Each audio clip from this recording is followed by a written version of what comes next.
ሰላም ክቡራት ተኸታተልትና ንዳምድማ how to install Windows 7 on your computer using a flash disk ዝብል ሕደር ክመፅእ ኣለኹ ማለት እዩ። እዚ ናብ ኮምፒተርና ብፍላሽ ተጠቒምና ዊንዶው ብኸመይ ክንፅዕን ንኽእል ዝብል ሕደር ክመፅእ ዘለኹ ማለት እዩ። ስለዚ መጀመርያ ያው እቲ ዊንዶው ቡታብል ክንገብሮ ንኽእል ኣለና ናብ ፍላሽና ናብ ኮምፒተርና ምንታን ቡታብል ክኸውን ናብቲ ፍላሽ ቡታብል ክንገብሮ ንኽእል ኣለና ብሲኤምዲ ተጠቒምና ክኸውን ንኽእል እዩ ወይ ከዓ ብረፈስ ተጠቒምና ክኸውን ንኽእል እዩ ወይም ደግሞ ብቬንቶ ተጠቒምና ክኸውን ንኽእል እዩ ቡታብል ክንገብሮ ንኽእል ኣለና። ቡታብል ከመይ ይግበር ዝብል ከዓ ናይዚ ሓደፈ ቪድዮ ሰሪሐልኩም ኣለኹ ሜንደር ቴክኖሎጂ ኢልኩም ኣትኹም ትረኽብዎ ትኽእሉ ኢኹም ኣብኡ ሰሪሐልኩም ኣለኹም ከመይ ቡታብል ከም ዝግበር ናብ ፍላሽ ዊንዶው ከመይ ቡታብል ከም ዝግበር እዚ ሕዚ ከዓ ተመሳሳሊ ያው በቲ ፍላሽ ቡታብል ዝገበርናዮ ተጠቒምና ብኸመይ ያው ኮምፒተርና ዊንዶው 7 ክንፅዕኖ ንኽእል ወይ ከዓ ዊንዶው 7 ኢንስቶል ክንገብር ንኽእል ዝብል ይሓርየኩም ማለት እዩ። ስለዚ መጀመርያ ስራሕና እንታይ እዩ ዝኸውን ማለት እዩ ፍላሽ ምስካዕ እዩ ዝኸውን ከም ትሪእዎ ዘለኹም ፍላሽ ሰኪዕ ኣለኹ ኣነ ፍላሽ ናብታ ኮምፒተር ሰኪዕ ኣለኹ ማለት እዩ። ካብ ፍላሽ ምስ ሰካዕኹ ድሕሪኡ እንታይ እየ ክገብር ማለት እዩ ያው ፍላሽ ሰኪዕ ኣለኹ ካብኡ እታ ኮምፒተር ኦን ኦፍ ገብራ እየ ማለት ክውላዕ እየ ማለት እዩ። እታ ኮምፒተር ክውላዕ እየ ከም ትሪእዎ ኣለኹም ማለት እዩ። እታ ኮምፒተር ምስ ወላዕኽዋ ካብ ኪቦርድ F12 ዝብል ካብ ኪቦርድ ክፀቅጥ እየ ማለት እዩ። F12 for seconds ክሳብ ናብ ዲስፕሌይ ክሳብ ዝመፅእ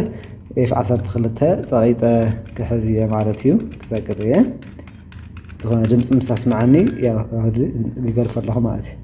ካብ F12 ምስ ፀቂጠ ናብዚ ከእትወኒ ናብዚ ትሪእዎ ዘለኹም ምስሊ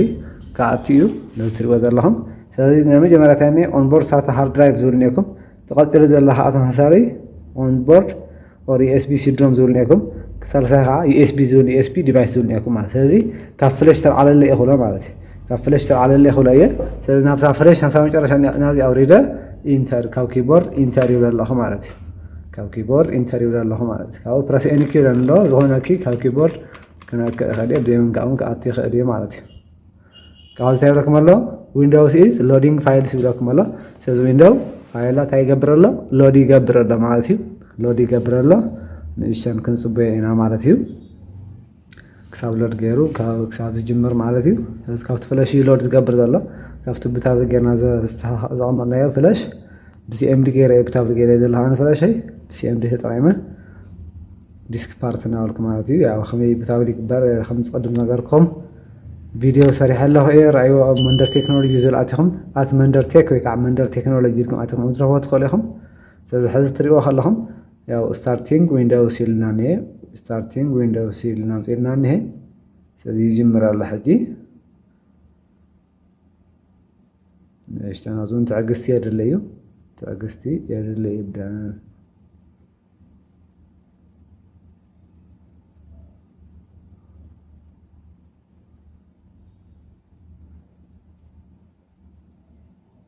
ካብ ሕዚ ክትሪእዎ ከለኹም ያው ዊንዶውስ ስታርቲንግ ኢሉ ጅመፅ እዩ ያው ስታርት ኔክስት ዝብል ነይኩም ኣብዚ ላንጉጅ በዓል ባይ ዲፎልት እንግሊሽ ተመሪፁ ክትመፀኩም እዩ እንግሊሽ ዝብል ተመሪፁ ክመፀኩም እዩ። ካብዚ ኢልኩም ታይም ኤንድ ካረንሲ ፎርማት ዝብል ነይኩም ኣብኡ ነይኩም ተመሳሳሊ እዚ እውን ኪቦርድ ኦር ኢንፑት ሜትድ ዝብል እውን በዓል ተመሪፁ ክመፀኩም እዩ ባይ ዲፎልት ካብ ዋፂ ኢልኩም እንታይ ትብለኹም ማለት እዩ ኔክስት ዝብል ክሊክ ትገብሩ ኣለኹም ማለት እዩ። ኔክስት ዝብል ክሊክ ትገብሩ ኣለኹም ካብ ዋፂ ኢልኩም ሕጂ ኣብዚ እውን ተመሳሳሊ እንታይ ዝብል ነይኩም ኣብዚ ኢንስቶል ናው ዝብል ነይኩም ተለለኹም ሪፔር እውን ትገብሩ ትኽእሉ ድሕዳት ዊንዶውም ያው ሰማት ፋይላት እንድሕዳ ጎዲሎም እውን ሪፔር ኢልኩም ኣትኹም እቲ ፋይል ዝጎደሎ ፋይል ጥራሕ ክትክእዎ ትኽእሉ ኢኹም ማለት እዩ። ሕዚ ግን ያው ኦልሬዲ ዊንዶው ኢንስቶል ምግባር ስለ ዘለኹ ከም ብሓድሽ ኢንስታሌሽን ስለ ዘለኹ ኮምፕሊት ኢንስታሌሽን ስለ ዘለኹ ኢንስቶል ናው ዝብል ክሊክ ይገብር ኣለኹ ማለት እዩ። ኢንስቶል ናው ዝብል ክሊክ ይገብር ኣለኹ ኣብዚ ሴትኣፕ ኢዝ ስታርቲንግ ይብለኩም ኣሎ ሴትኣፕ ኢዝ ስታርቲንግ ይብል ኣሎ እዚ ንእሽተን ክንፅበ ኢና ማለት እዩ። ሴትኣፕ ስታርቲንግ ዝብል ነይኩም ማለት እዩ። ካብ ሕዚ ኣብዚ ትሪእዎና ኣለኹም እቶም ዊንዶውስ ፍጫ ኣብዛ ምፅኢለ እኒኦ ማለት እዩ። ዊንዶውስ 7 ስታርተር 32 ቢት ማለት እዩ። ዊንዶውስ 7 ሆም ቤዚክ ዝብል ነይኩም 32 ቢት ኣምፅኢልኩም ኣብዚ እውን 64 ቢት እውን ነይኩም ታሕቲ ስለዚ ኣብዚ እውን ደስ ዝበለኩም ንዓኹም መሪፅኩም ያው ክትፀኑ ትኽእሉ ኢኹም ማለት ሕዚ ንኣብነት ኣነ ዊንዶውስ 7 ፕሮፌሽናል 32 ቢት መሪፅ ኣለኹ እሳ ምስ መረፅኩም ኣብዚ እንታይ ይብል ኣለኹ ማለት እዩ ኔክስት ይብል ኣለኹ ማለት እዩ። ኔክስት ይብል ኣለኹ ማለት እዩ። ካብ ኔክስት ምስ በልኩም ኣብዚ ላይሰንስ ኣግሪመንት እኒአኩም ፕሊስ ሪድ ዘ ላይሰንስ ተርምስ ዘማኑ በሞ ኦልሬዲ ካብኡ ተስማዕምዒ ሓደ ካብዞም እኒአው ተርምስ ይብለኩም ኣሎ ኦልሬዲ ኣይ ኣክሴፕት ዝብል ኣብዚኣ ኣይ ኣክሴፕት እኒኣትኩም እዚኣ ክሊክ ትገብሩ ኣለኹም እዚኣ ራይት ትገብሩ ኣለኹም ማለት እዩ። ካብኡ ፅኢልኩም እዚኣ ራይት ምስ ገበርኩማ ናብዚኣ ከድኩም تونياتكم هذه أبصر كرسرتي والله next تونياتكم next والله مالتي كاو next نسولكم هذه كل تمام مالك نياتكم which type of installation do you want أنا installation هذا اللي خلني أحاولكم الله upgrade هتقبل لها ويس إن custom advanced install هتقبل لها أحاولكم الله هذه install هتقبل لها هذه upgrade تقول لهم كويندوز 7 نا ويندوز 10 كويندوز 10 نا ويندوز 11 upgrade تقول لهم كن upgrade تقول تمرص الله مالتي هذا سوق أصار خسارة حرفيا مالتي هذه كاستم او زول كليك ادفانسد زول كليك يقبر لهم ادفانسد زول كليك يقبر كاحدي ابت هارد ديسك زلن بارتيشن امصي لين ياوزي ابت هارد ديسك 0 بارتيشن 1 ያው ሲስተም ሪዘርቭ ዲው ዲስክ 0 ፓርቲሽን 2 116 ጂቢ ፕራይመሪ ድራይቭ ፕራይመሪ ሃርድ ዲስክ ኦልሬዲ ኦፕሬቲንግ ሲስተም አይን ወዘረት ማለት ባላባላ ድራይቭ 0 ፓርቲሽን 3 ተዋሳለ 117 ጂቢ 116 ጂቢ ፕራይመሪ ኔክ ማለት ስለዚህ ተረልهم كلهم او زلو كلين غيركم تصانو ترلهم كلين انستاليشن ترلهم بخم بحدش بمول او زلو داتا مناطفيهم تصانو تحل عليهم كلهم تتغرون درايف اوبشنز تاوزول اتي خمازيا درايف اوبشنز زول اتاتو مازيا كاويا هذول كلن ديليت تغرون لهم ማለት اذا داتاهم نالات ابدي تنيرو ابدي دي تنيرو سيت راح تصيخم تصانو ترلهم هذا مثالي تاسيت راح تغروا لهم ማለት ديليت تغروا لهم ማለት هذا انا ግን كاس فايل كيفاو قال ايكم كلين انستاليشن يدلهم خاريكم دلهم ስለዚህ كلين انستاليشن ተጣራሁና ሁሉም ታውንዴውና መረጥኩ ታይገርም ዲሊት ይብላል ማለት ከዚያውን ኦኬ ብላ ከዚያውን ተማሳለ ታሲውን ዲሊት ይብላልሁ እዚያውን ኦኬ ብላልሁ ከዚያውን ዲ ማለት ዳታ ታኔርኩም ዲ ትገርፎ ተቆለኩም ጋር ዲ ማለት ይዚያ ታዲ second part ማለት ስለዚህ አልጃ አጥልኩም አልጃ ቢልኩም እንደ ራይት ኔክስት ኒው ቱል ዋለኩም ዲያ ማለት እንደ ተጥፎ ተለለሁም ግን እዚያውን ዲሊት ትገሩ ዋለሁ ማለት አና ሁሉ خطف አይደለሁ እዚያ ዲሊት ዝብል ያ ይመርጥካ እዚያ ኦኬ ብላለሁ ማለት እዚ ኣብ ሓንቲ ፓርቲሽን ይገርልኒ አና አሎኬትድ ስፔስ ማለት ዘይተመቀለ ስፔስ ማለት እዩ حزيا قلت 33.8 جيبي فري سبيس الله توتال سبيس توتال سايز انا تحرس معناتيو حزيا تحقبري معناتيو او كلته ويا ثلاثه ما ابدل هو معناتي تاينون قال تايغبر الله معناتيو يا نيو زول نيك ماوزي نيو زول كليك تغبر لهم كان نيو زول كليك مسوركم سايزاتو يلكم الله او خلنا او كلته مقلوات لهم دخلت مقلوا والله خدي ما تخلت 33 ككنديت مصلا 110 شديش 17 ميزات شديش كم ميزات 17 مالا زيادة هذا بريمات هذه ثميتين هذا نواي تخلتت النيا زيادة حمد دورة خلينا ماتي زيادة دقيرة أبلاي خلايا كواحد هي ما سايد هذا أوكي خلايا هذا already هذا system reserved هو ولا بعلم 100 ميجا بايت by default هو ولا كاو partition وقته 136 نت حدا جيبي free space زي نسي هو يلا هو ندي خاطر مثلا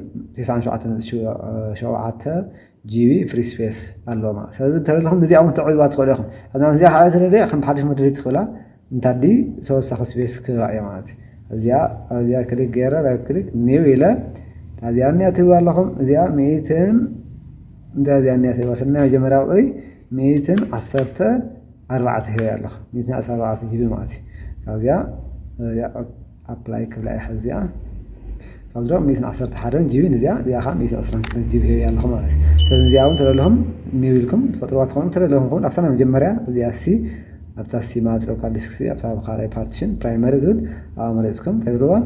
ኔክስት ሉዋልያ ማለት ኔክስት ሉዋልሁም ማለት ኔክስት ካህልት ሉዋልሁም ታይብረሎ ኢንስቶሊንግ ዊንዶውስ ይልከባሎ ዊንዶው ኦልሬዲ ኢንስቶል ኮፒንግ ዊንዶው ፋይልስ ገር ወዲያሎ ኤክስፓንዲንግ ዊንዶው ፋይልስ ይል ኤክስፓንድ ይገብራል ማለት ሀዚ So installing features will nekom, installing updates will nekom, completing installations will nekom. زين كساز ود نشان هتصبي واهم بتاعكس مالتي. زين ودي كساز عصو ورتنا نتيك تمتنا مجمرة توالهم تنا مجمرة زين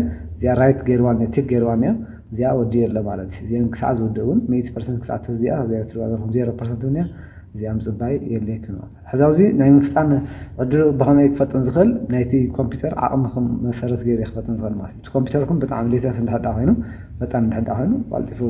كود اخلي ميبي كمبيوتر انتو نيشتن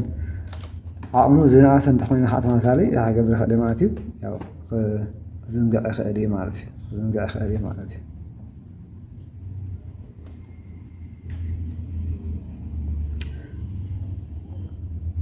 هذا 10 3% 14% ورد خدلنا له قلت خودي مالتي اسم سوداء تقطع زل ستيب من حاجتنا خرية مالتي إذا هن channelنا حد يسند حد أخوينكم يا بس channelنا سبسكرايب مقار بيتساو كنوا يا منز فيديو زين حد أفتحهم هنا مش أرشة لايك مقار بيتساو لايك مقارون أو كله بعض أحمالتي شير مقارون بيتساو شير مقارون تحبورنا بيتساو كوينكم لازم أنا تتابعنا هنا حساسبكم يا هذه سالسان كلام percent وطي حلا المست بقى كذا دحاني فطرتون دحان زبالي مالتي installing windows مالتي feature expanding windows files زل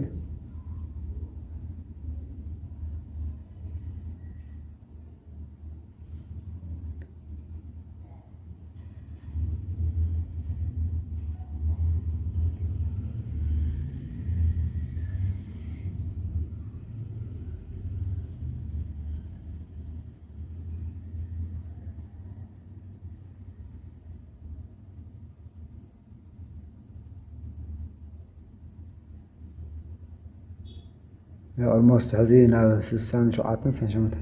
ساعة كواتي حلا 7% واتي حلا هذا بس عقستي اللي نايم كنا تفقوا يا برنامج بدأوني إكستر فينا هذا زودني إكستر أنا حس هاي خون يتفق مالتي كان سيدي خونا لي قارص الله مالتي هذا حس عقستي يدلينا إيشان عقستي يدلينا يخلص بينا مالتي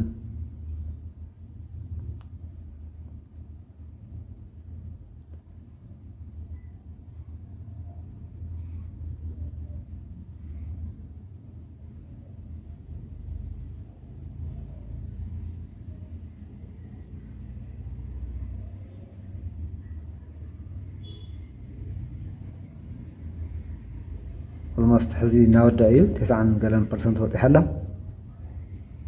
100 مثلا installing features زول خجمري أو installing updates كم جرشة complete قبري مع complete installation زول خودي مالتي زي بسودا restart غيره خول لعيو كمبيوتر طفي خول لعيو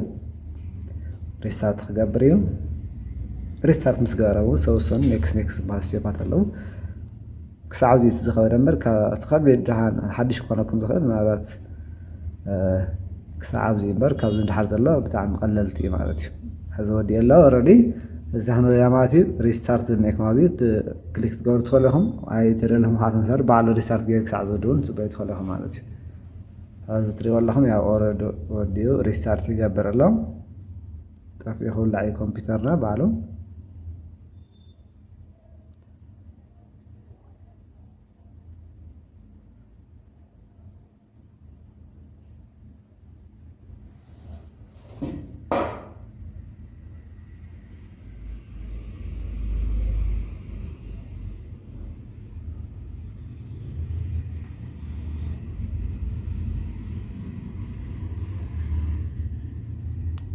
starting windows زرنا كم حاسري والله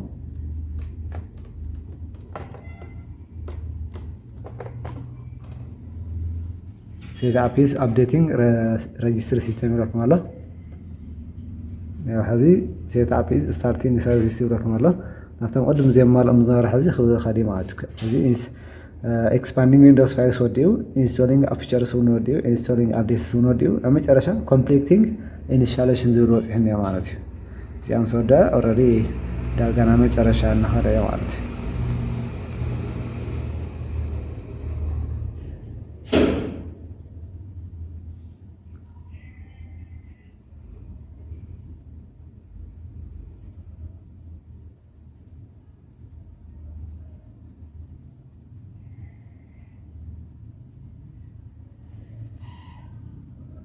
نوصل نسرح لكم تدليون فيديوهات نحد أهليهم بكومنت اختفلنا تخليهم بكومنت تحفكم الله ودي أبكم نسرح لكم هنا بزيد لخمو ناي كمبيوتر صقنا ويم دو ناي سوفتوير صقنا خلني هارد صقنا خلني كمبيوتر ليتر زخونه مالتيو ስለዚህ ክትጽሕፉልና ትኽእሉ ኮመንት ያው ቻናልና ሓድሽ ትኾንኩም ከዓ ሰብስክራይብ ምግባር ቤተሰብኩም ድሕና ንሰርሕ ቪድዮታት ኩሉ ግዜ ንኣኹም ንኽበፅሑ ያው ብቐሊሉ ንኽትረኽብዎም ሰብስክራይብ ምግባር ኣይትረስዑ ኢኹም እዛ ደወል እውን ኦል ትገብርዋ ማለት እዩ ኖቲፊኬሽን ንኽመፀኩም ድሕና ኩሉ ግዜ ንሰርሖም ቪድዮታት እንታይ ክመፀኩም ነዚ ቪድዮ እዚ እውን ላይክ ምግባር ኣይትረስዑ ሸር ምግባር እውን ኣይትረስዑ ናብ ኩሉ ከባፅሕ ማለት እዩ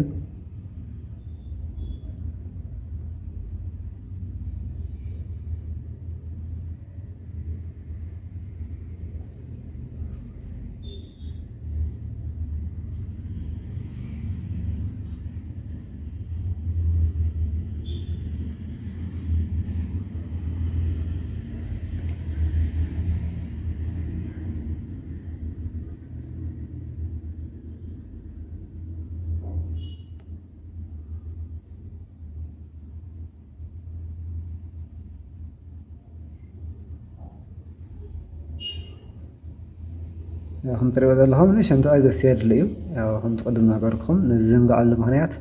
ናይቲ ኮምፒተር ዓቕሚ እዩ ዝዝንገዐሉ ምክንያት ብጣዕሚ ፈጣን እንድሕር ኮይኑ ኮምፒተር ሌተስ እንድሕር ኮይኑ ናይ ራም ዓቕሚ ድሓን እንድሕር ኮይኑ ፕሮሰሰር ስፒድ እውን ብጣዕሚ ፅቡቅ እንድሕር ኮይኑ ኣጢፉ እዚአን 8 ቢሎው 10 ሚኒትስ ድሕሪ 10 ደቂቃ ክውድእ ይኽእል እዩ ማለት እዩ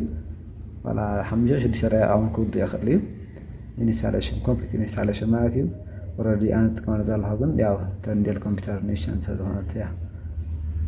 ኣብ ፈጣንቲ ኮይንቲ ኮምፒተርኩም ቀልጢፉ ኣብ ደቂቃታት ክውድአልኩም ይኽእል እዩ ሕዚ ከም ትሪእዎ ዘለኹም ሴት ኣፕ ዊል ኮንቲኑ ኣፍተር ሪስታርቲንግ ኮምፒተር ይብለኩም ኣሎ ስለዚ ኮምፒተር ተወሊዑ ምስ ጠፍአ ጠፊኡ ምስ ተወልዐ ሶሪ ክጅምረልና እዩ ማለት እዩ እዚ ጠፊኡ ኣሎ ክውላዕ ኣሎ ሕዚ ትሪእዎ ኣለኹም ማለት እዩ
ያው ስታርቲንግ ዊንዶውስ ኢሉ ጀሚርኒ ሕጂ ያው ኦልሞስት ናብ ናይ መጨረሻ ስቴፕ እናኸደ እዩ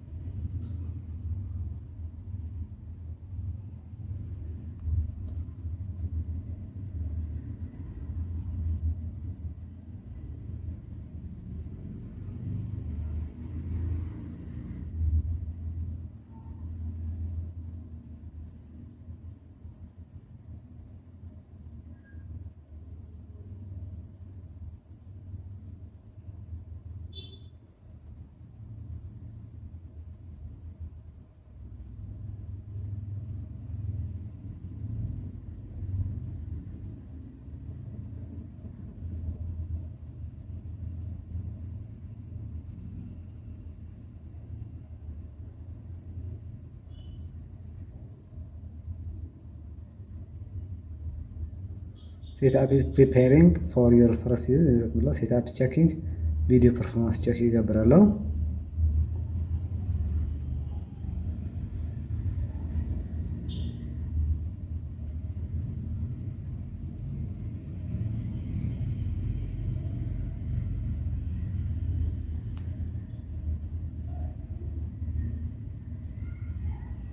ያው ኦልሞስት ሕጂ ወዲያለ ማለት ነው ሕሳብ ለኩም አለ ታይፕ ዩዘር ኔም ከጽሓፍ ኢሉና ኣሎ ሕዚ ናብቲ ኮምፒተር ሎጊን ክገብረሉ ዝኽእል ዩዘር ኔም ጽሓፍ ኢሉና ኣሎ ሕዚ ዩዘር ኔም ክጽሕፍ ያው እዚ ማለት ዩዘር ኔም ክጽሕፍ ያው እዚ ዩዘር ኔም ንኣብነት ኣነ ሕዚ ያው ዩዘር ኢለ ጽሒፈ ኣለኹ ዩዘር ኢለ ጽሒፈ ኣለኹ ዩዘር ኔም ንስኹም ብናይ ዓለኹም ሽም ክትገብሮ ትኽእሉ ኢኹም ብናይ ዓለኹም ሽም ክትገብሩ ኢኹም ካብኡ ስም ዩዘር ኔም ምስትሓፍኩም ኔክስት ትብሉ ኣለኹም ኣውፅኢልኩም ኣብዚ ፓስዋርድ ክትፅሕፉ ትኽእሉ ኢኹም ትደለኹም ፓስዋርድ ይደሊ እንተደለኹም ከዓ ኔክስት ትብሉ ትኽእሉ ኢልኩም ፓስዋርድ ክትፅሕፉ ከለኹም ከዓ ኣብዚኣ እታ ፓስዋርድ ትፅሕፍዋ እዚኣ ንባዕላ ትደግምዋ ኣብዚኣ ከዓ ሂንት ትፅሕፉ ኣለኹም ማለት ትደልዩ ተለኹም ኣነ ከዓ ይደለኹ እንዳለኹ እዚ ኔክስት ክብላ እየ ማለት ያው ሕጂ እውን ያው ዩዝ ሪኮመንድድ ሴቲንግስ ዝብል እኒአኩም እዚኣ ክሊክ ትገብሩ ኣለኹም ማለት እዩ ሪኮመንድ ሴቲንግ ካብ ሕዚ እውን እንታይ ትብሉ ኣለኹም ኔክስት ትብሉ ኣለኹም ሕዚ እውን ባይ ዲፎልት ዕለትን ሰዓትን ኣስተኻኺሉ ኢልኩም ስለዝመፅእ ኣብዚ ባዕሉ ኔክስት ዝብል ትመርፁ ኣለኹም ኣብዚ ማለት እዩ ካብ ሕዚ ኦልሬዲ ኣብዚ ያው ንምንታይ እዩ ኣምፂለ ዘሎ ኦልሬዲ ናተይ ኮምፒተር ኢንተርኔት ተገጢሞ ሰብ ዘለ እዩ ኣብዚ ኣምፂለ ሰሌክት ዩር ኮምፒተርስ ከረንት ሎኬሽን ይብለና ኣሎ ኦልሬዲ ኣነ ሕዚ ሆም ወር ኔትወርክ ኢለ ኣለኹ ኢንተርኔት ኬብል ተዘሎ እዩ እቲ ኢንተርኔት ኬብል ተዝነቐለ ነይረ ከምኡ ይብለና ነይሩ ሕጂ ትሪእለኹም ንሱ ክነቐሎ ይኽእል እየ ተደለየ قلت فخمة تسألني حد عدل اليوم السكنة على خالية نشتغل فوق اوتوماتيكالي خفيف الناس اللي والله مالتي يا حز كمبيوتر تري والله اوريدي ويلكم تو الله تعال لنا ديسكتوب مالتي preparing for your desktop لنا الله